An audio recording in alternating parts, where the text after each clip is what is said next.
Olá, boa tarde. O que seria de uma sociedade se não existissem as leis? Desde a exigência de usar o cinto de segurança até a obrigação de o governo fornecer atendimento à saúde, as normas são necessárias para dar segurança à população e às autoridades. No Jornal da Justiça de hoje, vamos falar da importância das leis para impor limites e garantir direitos. E você vai ver também. Ministro Alexandre de Moraes, do Supremo Tribunal Federal, repudia assassinato do petista Marcelo Aloysio de Arruda. No Twitter, o ministro Alexandre de Moraes disse que a intolerância, a violência e o ódio são inimigos da democracia e do desenvolvimento do Brasil. Conselho Regional de Medicina do Rio de Janeiro abre processo para expulsar a anestesista que estuprou o paciente durante cirurgia. E na série de reportagens especiais sobre a TV Justiça, vamos falar dos parceiros que ajudam a fazer a nossa programação.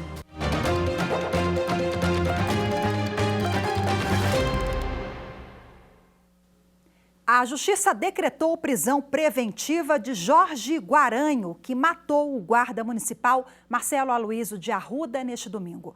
O ministro Alexandre de Moraes, do Supremo Tribunal Federal, usou as redes sociais para prestar solidariedade à família do petista.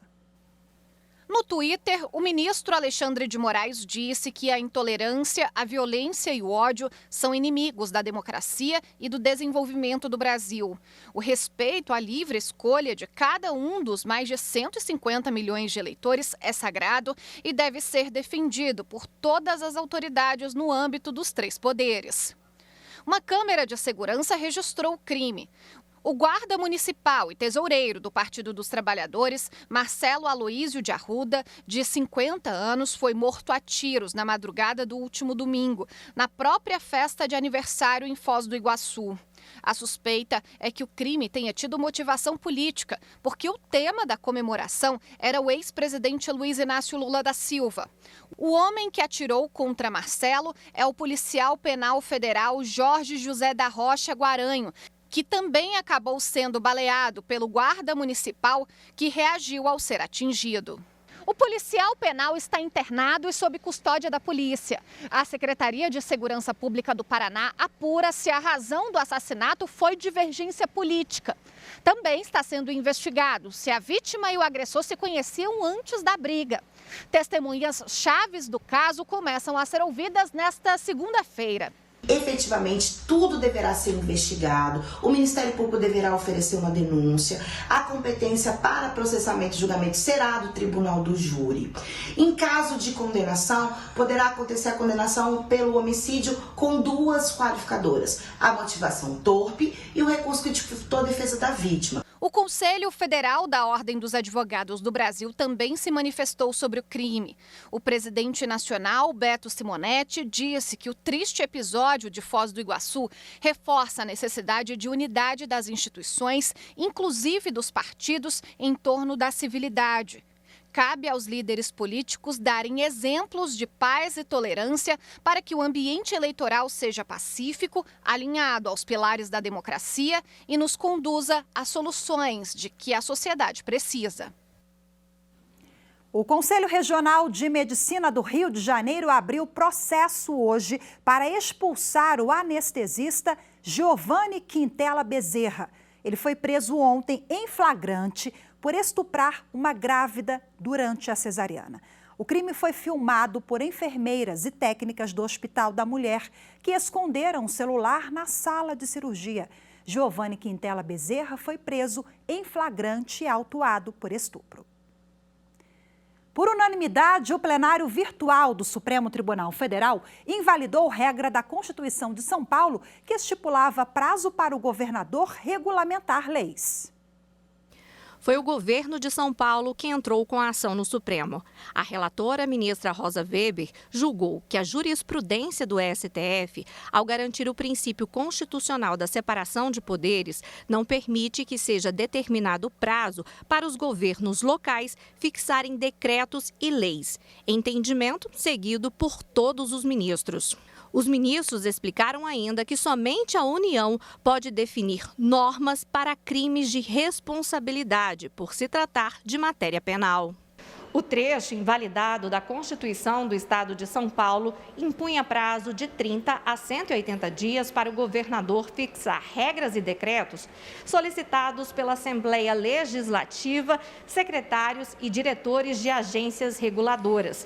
A Constituição paulista também determinava que o não cumprimento do prazo poderia ser considerado crime de responsabilidade. E no próximo bloco nós vamos falar sobre a importância das leis para a sociedade. Já daqui a pouquinho, voltamos já. A criação da TV Justiça revolucionou a maneira como a sociedade enxerga o poder judiciário, pois possibilitou ao cidadão, de forma direta e transparente, o acesso aos debates, discussões e julgamentos dos tribunais superiores, permitindo assim que o mesmo entendesse como essas decisões afetam sua vida e a do nosso país, possibilitando o fortalecimento e a consolidação da nossa democracia.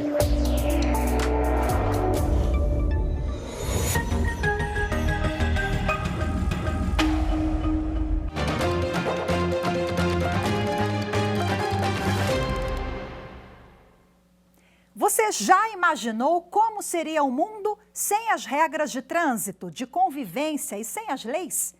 Pois é, dia 10 de julho é o Dia Mundial da Lei. E na reportagem que preparamos, vamos mostrar agora os principais instrumentos na garantia de direitos e deveres. As regras estão em todos os lugares. Ela faz parte da boa convivência e da evolução de uma sociedade.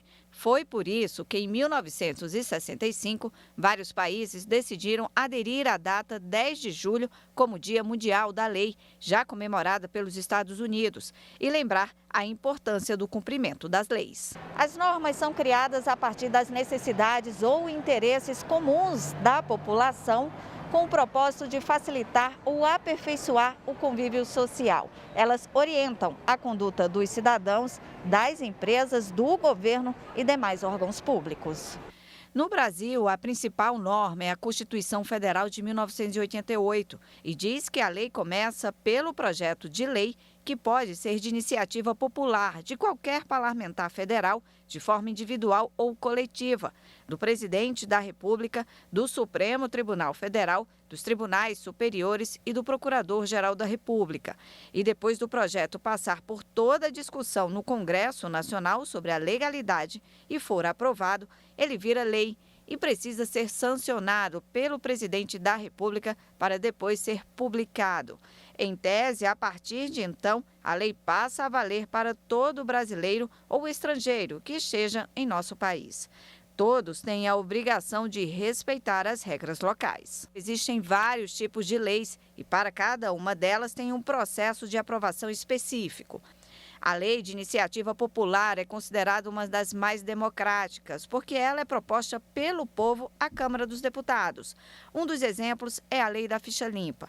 Nesse caso, para que uma lei de iniciativa popular seja proposta, precisa da assinatura do projeto de pelo menos 1% do eleitorado nacional, originários de, no mínimo, 5 estados, com mais de 0,3% eleitores em cada um deles. A iniciativa popular é muito importante.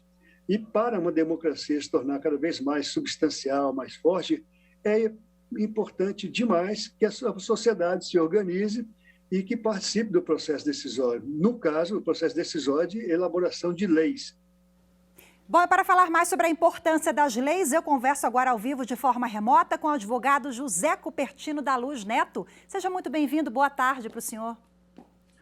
Boa tarde, Patrícia, boa tarde, telespectadores. É um prazer estar aqui com vocês, que é muito importante, como foi dito anteriormente, a veiculação das atividades do Supremo para a maior participação da sociedade quanto essa importante atividade democrática que é o julgamento. Pegando o gancho aqui, você falou de Supremo Tribunal Federal, guardião da lei maior do país, da Constituição Federal de 88. Supremo Tribunal Federal parece um pouco óbvio, mas é sempre bom a gente ressaltar que as decisões da mais alta corte do país devem ser seguidas e cumpridas à risca, né? Perfeito. O legislador constituinte, em 88, preocupado com isso e dada a relevância do tema, inseriu no próprio texto constitucional uma criação primeva da reclamação e tornou isso como um instituto necessário, não só a competência do Supremo, mas a autoridade de suas decisões. A gente teve uma pequena falha aqui, mas deu para compreender o espírito da coisa aqui do que o senhor estava explicando para a gente. Inclusive, como é que a gente tem na divisão hoje de poderes, né? O Supremo manda mais, entre aspas, do que o presidente da República. Como é que fica essa divisão na prática? No que se refere às determinações e orientações, porque nós tivemos exemplos ao longo da pandemia, sobretudo, né, doutor Cupertino, o quanto que a gente viu assim, a importância, a magnitude da gente ter leis e orientações no país, até para garantir a segurança jurídica. Eu vejo isso como uma ideia equivocada que se procurou difundir recentemente no Brasil. E o Supremo nunca teve essa pretensão. E olha que eu sou bem antigo, eu sou ainda da época da Constituição de 67, com a emenda de 69, entendeu? E o que eu observo é que foi o legislador constituinte foi muito feliz em introduzir a reclamação.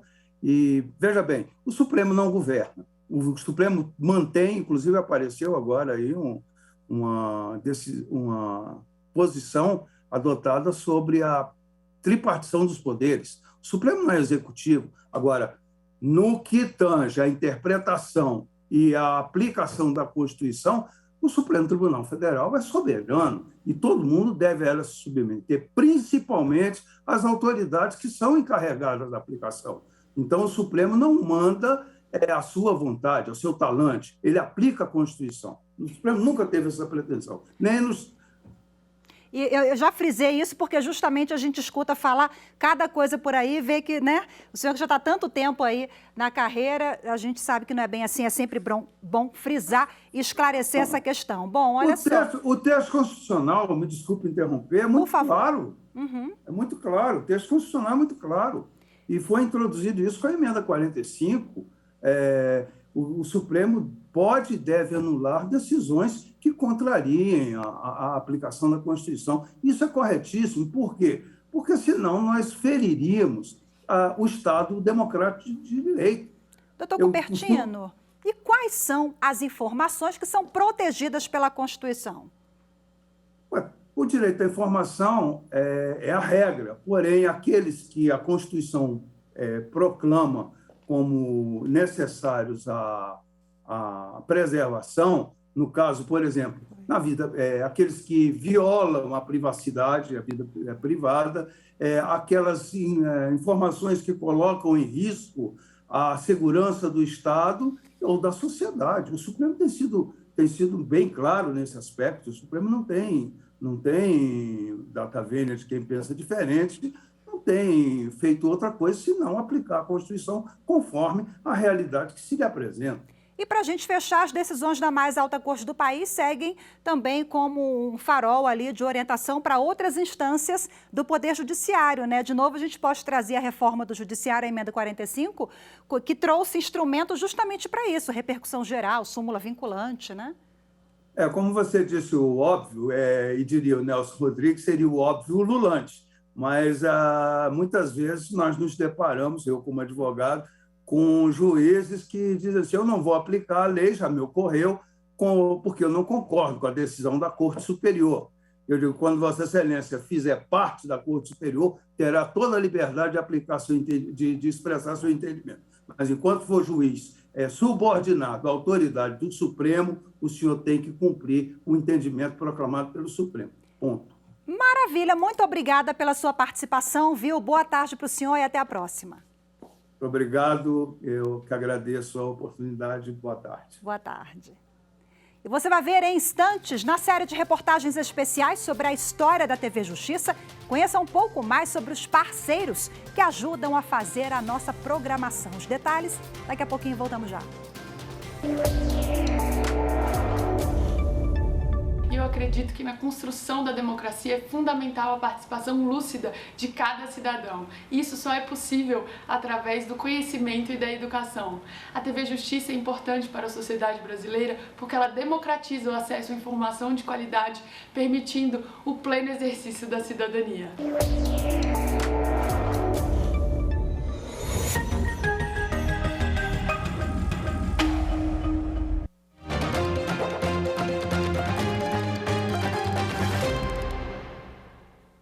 A terceira turma do Tribunal Regional Federal da Primeira Região manteve a condenação de 2 servidores do Instituto Brasileiro do Meio Ambiente e dos Recursos Naturais Renováveis, o IBAMA, por terem recebido diárias indevidamente.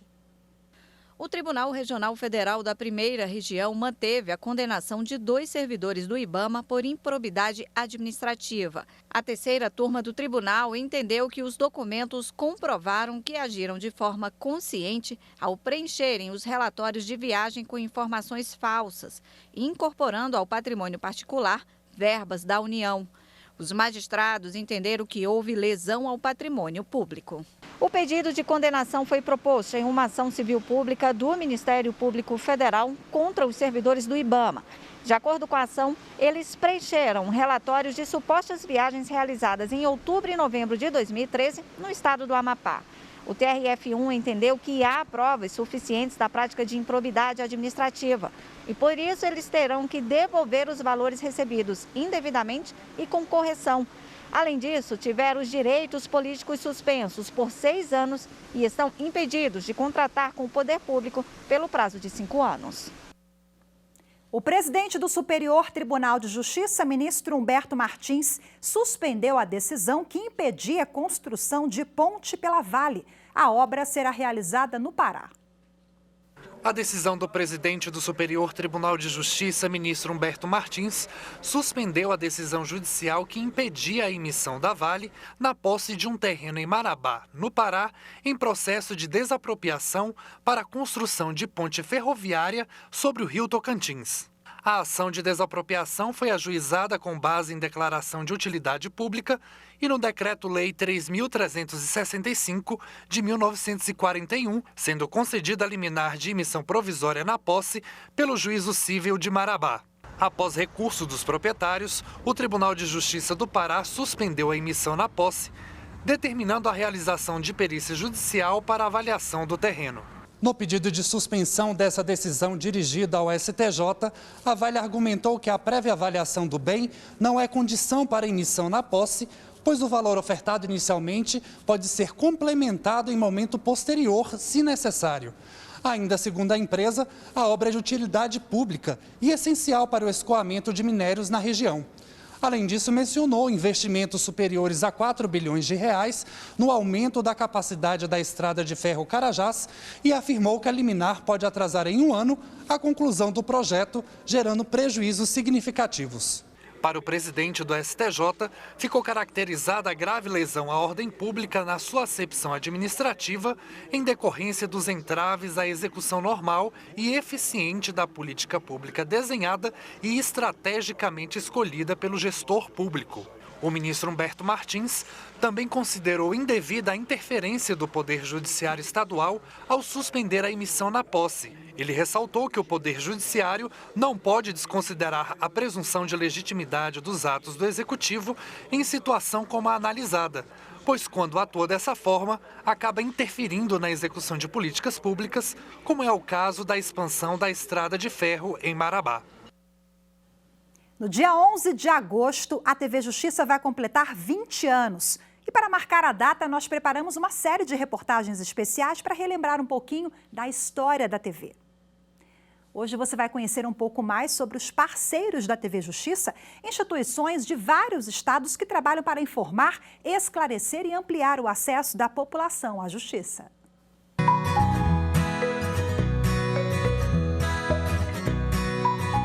Uma TV que mostra o judiciário de todo o país. Basta procurar um cartório e dar início ao processo.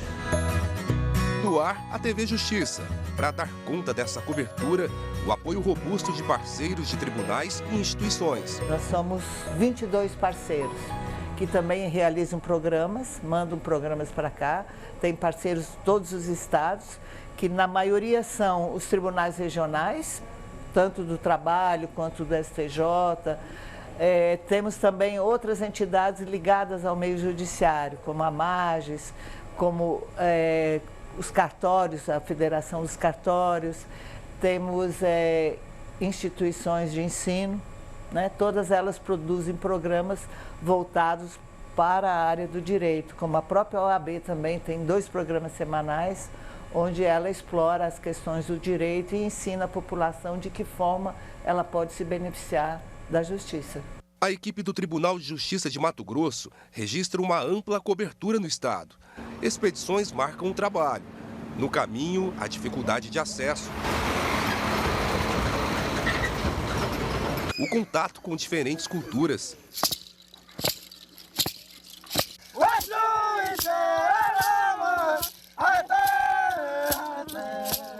E você daí de casa pode acompanhar tudo. A TV Justiça presta um serviço valoroso para a sociedade, porque ela consegue, com uma linguagem simples e acessível, falar com o cidadão, falar dos seus direitos, falar dos seus deveres. Para nós, dos tribunais estaduais, ela é uma grande parceira, porque a gente consegue falar das nossas inovações, dos nossos avanços. O Tribunal de Justiça de Alagoas é mais um parceiro que contribui com reportagens para os jornais da TV Justiça.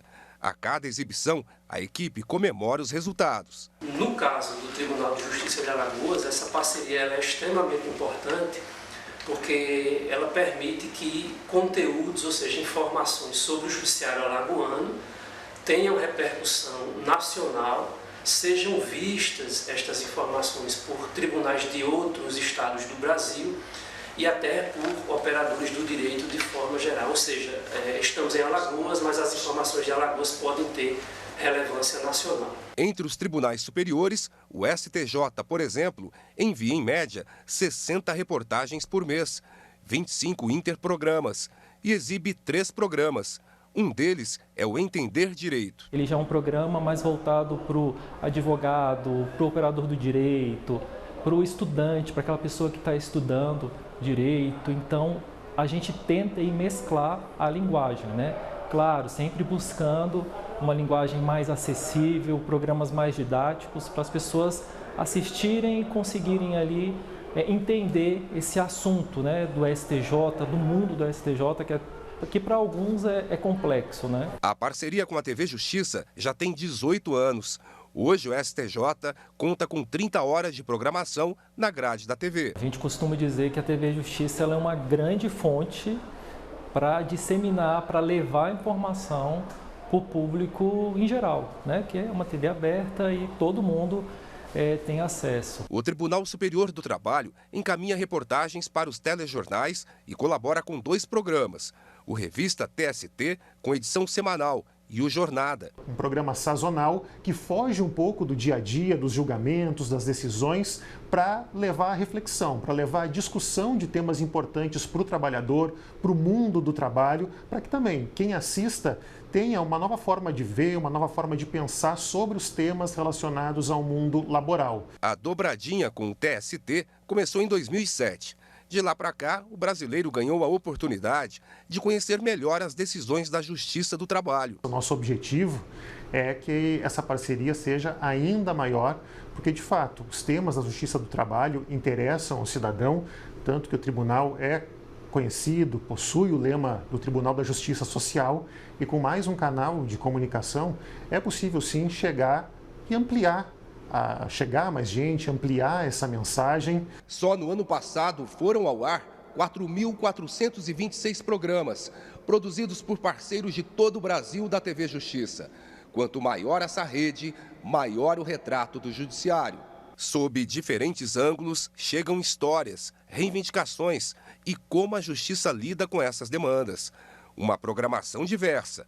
O Tribunal Superior Eleitoral é mais um parceiro que entra em cena nessa rede de informações. O TSE sempre teve programas na TV Justiça, contribui ao longo da programação com interprogramas, transmitimos a nossa sessão ao vivo né, pela TV Justiça. Então, eu acredito que isso é um benefício para a população, para a sociedade brasileira, que tem informação de qualidade em primeira mão a respeito do Judiciário Nacional.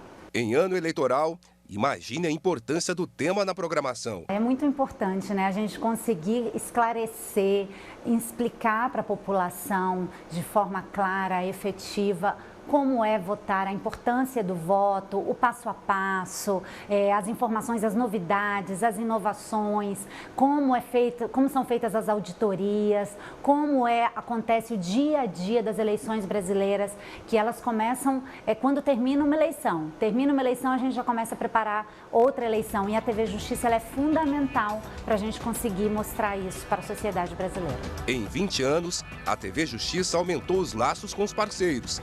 E quem ganha é o público, cada vez mais perto do judiciário. Muito bacana. Hoje ficamos por aqui. Muito obrigada pela sua companhia. Ótima semana. Boa tarde para vocês. Até amanhã. Tchau, tchau.